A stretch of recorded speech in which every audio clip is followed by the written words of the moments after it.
Zaburi ya 133. Biblia inasema jinsi gani ilivyo nzuri na ya kupendeza wandugu wakikaa pamoja kwa umoja.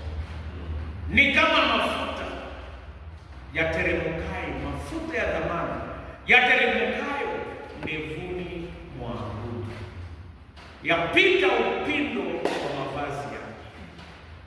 Ni kama umande wa mlima Hermoni. Hapo ndipo Bwana anaabudu baraka. Leo niruhusu kwa dakika moja niongee kuhusu baraka ya umoja. Uko na baraka ya kukaa pamoja kwa umoja. Kitu cha kwanza, watu wakikaa kwa umoja ni vizuri na ya kupendeza. Number one, there is a plan. Uko na yule mtu anapanga ndio watu wakae kwa umoja, na ni Mungu Baba, Mwana na Roho Mtakatifu. Watatu wako sawa, lakini wako mmoja. Sisi sote tuko sawa. Na kitu ambacho nimependa hapa St. Mark's, huko na msalaba kubwa sana. Hii msalaba nilipoona nikafurahi kwa sababu inatukumbusha sisi sote ni sawa kwa kanisa. Tulifika hapa kwa sababu ya msalaba. Tutaenda mbinguni kupitia kwa msalaba. There is a plan mwenye ameweka kwa umoja.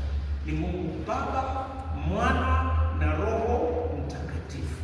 Watatu ni sawa, wako sawa. Huko na kitu ambacho tunaita unity in Trinity and equality in Trinity.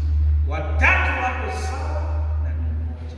Hata sisi kwa kanisa ni nyadhifa tumepatiwa tofauti, lakini sisi sote ni wa Kristo. There is a plan kwa sababu tuko na mmoja.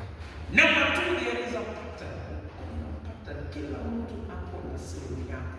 Kazi ambayo vice chair anafanya, mimi kama padri siwezi fanya. Na kazi ya secretary ni yake, mimi siwezi fanya. Hata kama watu waliangalia CPU na mimi ni mtaalamu yake, ni vizuri kuwe na pattern. Kila mtu afanye mambo yake. Padri afanye yake. There is a pattern. Number three, there is a place for